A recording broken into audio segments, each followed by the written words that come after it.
Josias Souza está aqui comigo. A gente vai tratar de um assunto importante agora. A gente volta para falar sobre a situação do vereador Carlos Bolsonaro. O Tribunal de Justiça do Rio de Janeiro autorizou a quebra dos sigilos fiscal e bancário do vereador e de 11 ex-assessores dele na Câmara Municipal. Também foram autorizados o afastamento dos sigilos de registros telefônicos, de metadados desses ex-funcionários. A decisão é do dia 24 de maio.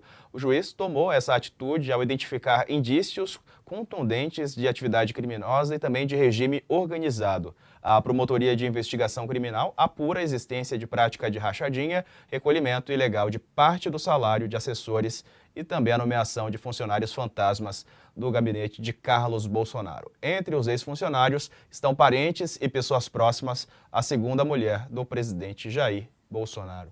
Josias, é mais um fato em relação a essa investigação, né? A quebra de sigilo sempre é importante para averiguar aí essas informações todas que estão vindo à tona, né?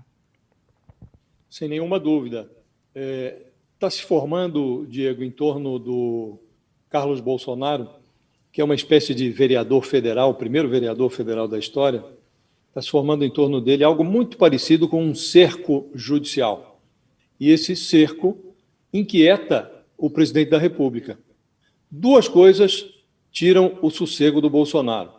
Ele se queixou em privado do vazamento de dados sigilosos sobre o processo do seu filho, que leva esses dados para as manchetes, né?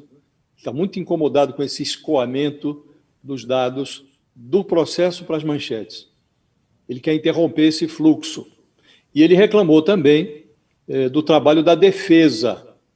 O Bolsonaro quer, para o Carluxo, como esse filho 02 é conhecido na intimidade, uma tática semelhante à que vem sendo adotada no caso do primogênito Flávio Bolsonaro, que também é investigado num episódio de rachadinha.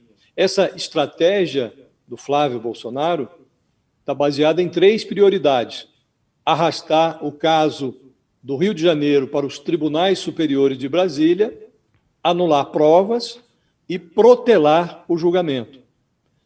Para o Bolsonaro, a defesa do Carlos deve voltar as suas atenções para os 2 tribunais superiores de Brasília, o Superior Tribunal de Justiça, o STJ, e o Supremo Tribunal Federal, o STF.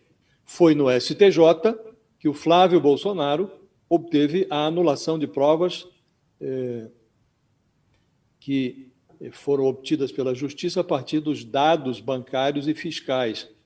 Essas provas que foram anuladas no STJ apontavam desvios da ordem de 6 milhões de reais a partir dessa rachadinha identificada no gabinete do Flávio Bolsonaro, quando era deputado estadual. O STF favorece o Flávio, adiando indefinidamente o julgamento de um recurso sobre o foro em que a rachadinha estadual da família Bolsonaro deve ser julgado. O caso sobre o julgamento do foro está parado na segunda turma, que é presidida no Supremo pelo ministro Nunes Marques, uma toga de estimação do presidente Bolsonaro.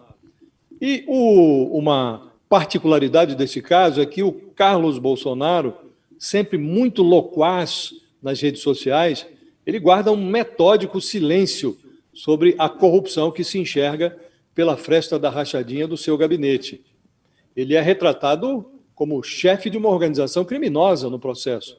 Essa organização inclui a Ana Cristina Siqueira Vale, ex-mulher do Bolsonaro, e a sua parentela. Na opinião do presidente da República, a providência mais urgente, no momento, é anular provas fornecidas pelo COAF e contestar as quebras de sigilo bancário, fiscal, telemático, de todos os encrencados.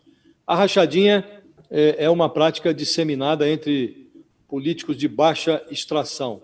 Consiste, basicamente, na apropriação de nacos de salários dos assessores desses gabinetes. No português das ruas, claro, é corrupção. Na família Bolsonaro, isso passa de pai para filhos. E os membros da dinastia presidencial, eles se dizem todos inocentes, mas não fazem questão de obter vereditos absolutórios. Para os Bolsonaro, a melhor justiça é a justiça lenta, de preferência paralisada, Diego.